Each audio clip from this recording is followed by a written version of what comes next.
जुलाई 1518 में कुछ ऐसा होता है जिसकी वजह से स्ट्रासबर्ग के लोग सड़कों पे उतर आते हैं और अचानक से नाचना शुरू कर देते हैं और तब तक नहीं रुकते हैं जब तक उन्हें कोई चोट नहीं लग जाती या उनकी मौत नहीं हो जाती। इस अजीबोगरीब घटना के पीछे की कहानी हम जानेंगे इस वीडियो में। इस घटना की शुरुआत 1518 में स्ट्रासबर्ग नाम के एक शहर में होती है जो उस टाइम पे रोमन एम्पायर में था और इस टाइम ये फ्रांस में है। स्ट्रासबर्ग में फ्राउ ट्रोफिया नाम की एक लेडी सड़क पर आके अचानक से चुपचाप डांस करना शुरू कर देती है और वो लगातार डांस करती रहती है और जब भी वो थकती है वो थोड़ा सा आराम करती है और फिर से उठ के डांस करने लग जाती है और ये हफ्तों तक ऐसा ही चला रहता है और एक हफ्ते के अंदर 30 से 40 लोग ट्रोफिया के साथ जुड़ जाते हैं और वो भी डांस करना शुरू कर देते हैं। और ये नंबर यहीं पे नहीं रुका, और भी लोग जुड़ते गए और डांसर्स के बढ़ते हुए नंबर्स को देखकर वहां का प्रशासन भी टेंशन में आ जाता है और इसके चलते वहां के सिविक और रिलीजियस लीडर्स वहां के अथॉरिटीज को ये सलाह देते हैं कि इन लोगों को और डांस करवाया जाए।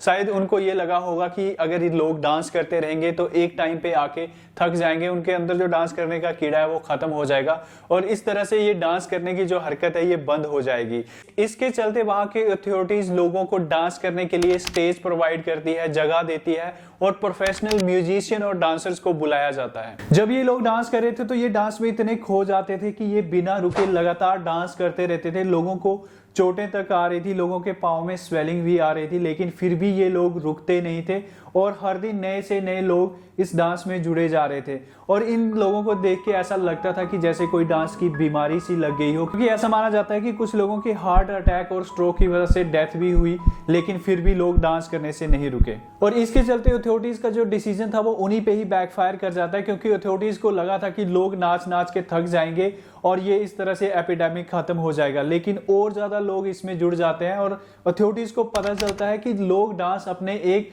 डर की वजह से कर रहे थे और इस डर की वजह थी सेंट बाइटस की पनिशमेंट का डर। और तो और लोग खुद को पापों से मुक्त करने के लिए इस डांस एपिडेमिक को ज्वाइन कर रहे थे और उस वक्त यूरोपियन लोगों का ऐसा मानना था कि जो सेंट बाइटस थे उनके पास पावर थी लोगों को डांस प्ले का श्राप देने की। और ये डांस एपिडेमिक बहुत ज्यादा बढ़ जाता है, 30-40 से लोगों का नंबर 400 तक पहुंच जाता है और इसके चलते अथॉरिटीज पहले पब्लिक डांसिंग को बंद करती हैं और उसके बाद हद से ज्यादा बढ़ने पर म्यूजिक तक बैन कर दिया जाता है। डांस और म्यूजिक बैन होने के बाद जिन लोगों ने डांस किया था और जिंदा बच गए थे उन्हें ऑर्डर दिया जाता है कि वो सेंट बाइटस की पवित्र जगह पे लाल जूते पहनकर जाएं। ऐसे लाल जूते जिनके ऊपर होली वाटर छिड़का हुआ हो और जिनके ऊपर और नीचे दोनों क्रॉस का साइन बना हुआ हो और इसके साथ उन लोगों को अपने हाथ में भी छोटे क्रॉसेस पकड़ने होते थे और साथ में धूप और लैटिन मंत्र का उच्चारण करना होता था। तो ये रिचुअल परफॉर्म करने पड़ते थे उन लोगों को और जो इस रिचुअल को परफॉर्म करता था उसे कहा जाता था फॉरगिवन बाय बाइटस और अपेरेंटली इस तरह से ये प्लेग वहां पे खत्म हुआ। जुलाई में शुरू हुई ये अजीबोगरीब घटना आखिरकार सितंबर में खत्म होती है और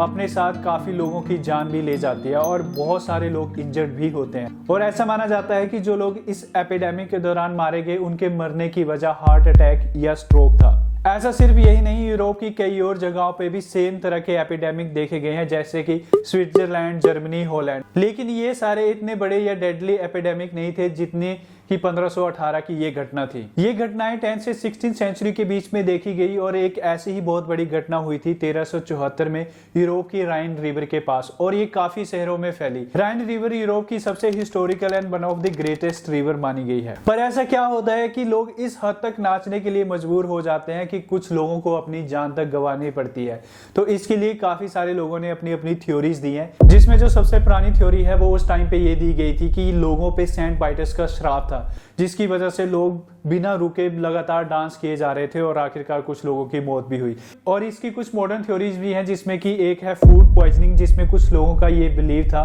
कि स्ट्रासबर्ग के लोगों में फूड पॉइजनिंग हुई थी, जिसकी वजह थी एर्गोट फंगाई का एक प्रोडक्ट एर्गोटमाइन, जो कि एक्चुअल में एक toxic and psycho active product था। ये फंगाई मेनली अनाज पे होती है और जो एर्गोटमाइन का स्ट्रक्चर है वो LSD-25 के जैसा होता है। लेकिन जॉन वॉलर, जिन्होंने अपनी एक अलग थ्योरी दी है इस इंसिडेंट के लिए, उन्होंने कहा कि ये फूड पॉइजनिंग वाली थ्योरी होल्ड नहीं करती है, क्योंकि एक प्रोडक्ट की वजह से सारे लोग कई हफ्तों तक डांस करते रहे, ये मुमकिन नहीं है। और ना ही ऐसा हो सकता है कि सभी लोगों पे एक प्रोडक्ट का एक जैसा इम्पैक्ट हो। और एर्गोटिज्म की थ्योरी ये भी एक्सप्लेन नहीं कर पाई कि इस तरह के इंसिडेंट रायन और मोजेल रिवर के आसपास ही क्यों हुए, क्योंकि इन दोनों रिवर्स के आसपास के जो एरिया थे उनमें सिर्फ वाटर कॉमन था, लेकिन क्लाइमेट और जो फसलें थी वो बिल्कुल अलग थी। इसकी एक और थ्योरी है जो कि जॉन वॉलर ने दी थी और इस थ्योरी का नाम था स्ट्रेस इंड्यूस्ड मास हिस्टीरिया। इस थ्योरी के अकॉर्डिंग ये साइकोलॉजिकल मूवमेंट डिसऑर्डर है जिसमें कि लोगों का कुछ इसी तरह का बिहेवियर होता है और ये एक एपिडेमिक की तरह फैला, जिसके लिए माना जाता है कि वहां के हालात उस टाइम भूखमरी और सूखे वाले थे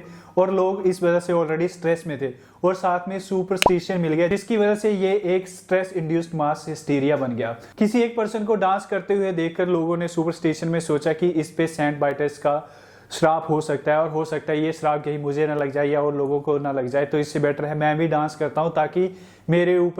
ऊपर ये श्राप ना आए, मेरी लाइफ सही रहे। और इसी तरह लोग एक दूसरे को देख के डांस करना शुरू कर दिया और ये एक तरह से एपिडेमिक बन गया और बहुत सारे लोग इस वजह से अपनी जान भी गवा बैठे। इस इंसिडेंट से इंस्पायर होकर कुछ लोगों ने इसके ऊपर नॉवेल्स लिखे हैं और साथ में 2022 में इसके ऊपर एक गाना आया था कोरियोमेनिया, और साथ में इसी के ऊपर कुछ शॉर्ट्स फिल्म भी बनाई गई हैं, कुछ एपिसोड्स भी आए हैं। तो ये थी आज की वीडियो डांसिंग प्लेग ऑफ 1518 के ऊपर। आई होप आज आपने कुछ नया सीखा होगा, कुछ नया जाना होगा और इसी तरह की और इन्फॉर्मेटिव वीडियोस के लिए आप ये चैनल सब्सक्राइब कर लें। Thank you so much for watching. मिलते हैं नेक्स्ट वीडियो में।